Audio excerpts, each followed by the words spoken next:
Hey everyone, how's it going? It's that nerd Ryan here, and today we're going to review probably one of my top favorite games of all time.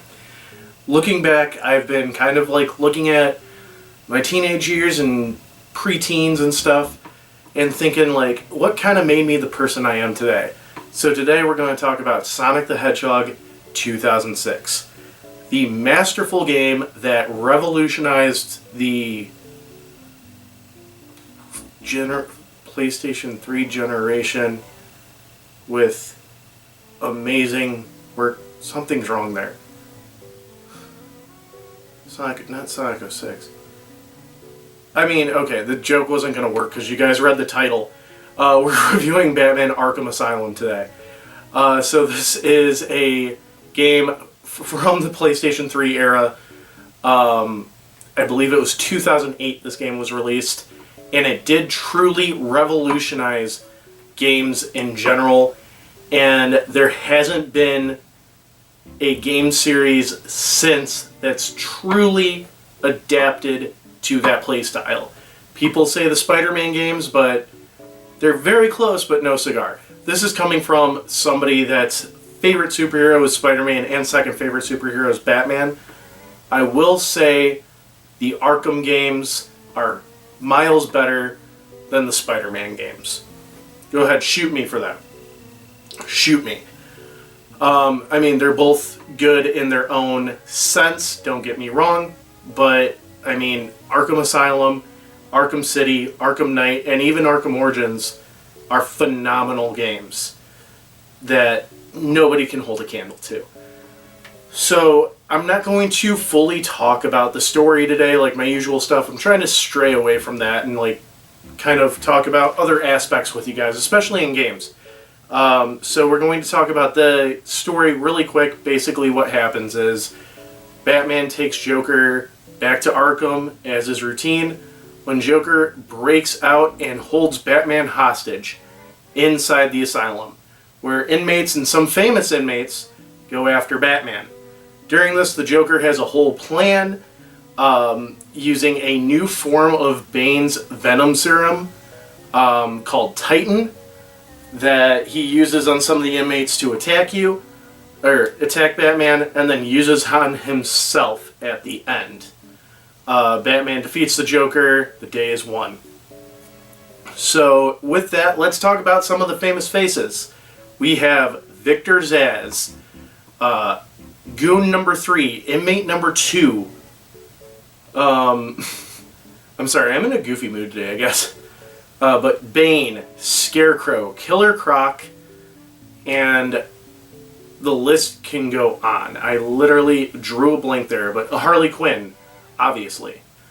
This is also the game that kind of like put together the voice actors from the DC animated series of Batman, which, at least for this game, I know we established that Arkham is its own universe, but with this game it almost feels like Arkham Asylum could be a spin-off of the Batman animated show from the 90s.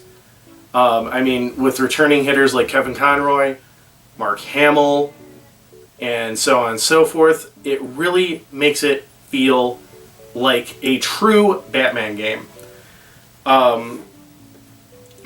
Each character in here has their own twisted appearance. This game is borderline horror and just is amazing. And speaking of borderline horror, we have one of the best boss fights ever. Not once, not twice, but 3 times. And that's Scarecrow. Each time it plays on a different type of fear. So the first time it plays on Batman's fear, then on Bruce's fear, then on the player's fear, where it fakes a game crash and then restarts the game from the beginning, but there's a little bit of a twist. And each time it turns into like a beat-em-up platformer, which is awesome. With that too, I want to say, each boss fight is unique and amazing. The first real boss fight being Bane, which also is sort of a tutorial on how to fight certain enemy types later on. And with that, let's talk about enemy types. Now, most of the time you're fighting, like I said, Goon 1, Goon 2, Inmate 3. So everybody kind of looks the same, except for like the Psychos and the Titans.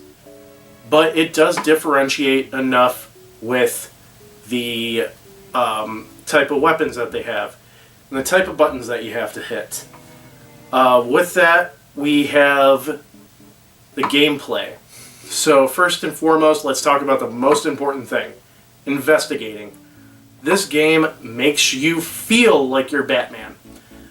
I've played other games like Batman Begins, Batman Vengeance, the old Genesis side-scroller for Batman Forever, and Batman and Robin, and I believe, yes, Batman Returns.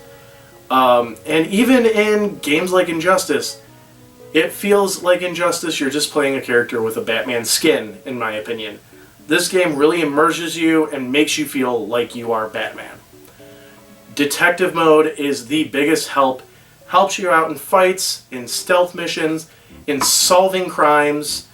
It is revolutionary, and I do feel like it helped persuade Assassin's Creed Eagle Vision and multiple other things. This game's gameplay is so revolutionary that other games tried to mimic it. The next thing we'll talk about is the other important thing. Stealth missions. Or they're not really missions, stealth areas, where you have to basically, they're also called predator areas. You become a predator taking down your prey. Use detective mode to see where they're at, what weapons they're carrying, and their heart rate, and you find ways to take them down, whether that be taking them up to a gargoyle, blowing up something, causing a distraction, or just taking them down. And that is the amazing part about it, is you do actually feel like you're pouncing on prey. And there's something else. Something I feel like is very important. I don't know what it is. Something about punching and kicking and countering. That's right. The actual most important, influential part of this game. The combat system. So when you're not being a detective and not being a non-predator and attacking criminals, you have to beat them up. And the way that this system works is perfect. Batman is fluid in all of his punches. You're able to counter very easily. It's very simple: square, triangle, X, or square to punch, triangle to counter, X to evade, circle to stun. With that, you're basically set up. He is fluid in jumping between fights, or different fights, to keep the combo going. The higher the combo, the easier the takedowns. And I will say too, with every punch you can feel it. It just, the sound design, everything, it feels perfect. One other thing that we need to talk about with the gameplay are the gadgets. Of course, you aren't Batman without your gadgets. Using batarangs, remote batarangs, explosive gel, the list goes on. Each gadget has its own importance in the story, as well as in combat and in Predator mode. It's just fluid and amazing. There is only one weak spot with this game, and that is the final fight with the Joker. I do feel like doing a video game where Joker is the true main villain is very hard when you try to insert a boss fight. I think the best way that they've done a Joker fight is in Arkham Origins, because it's the most realistic. Joker is more of a mental villain to Batman than a physical villain to Batman. So he can get beat up very easily. Mind you, he can fight back, but you're having somebody fight back against somebody that could bench press 500 pounds.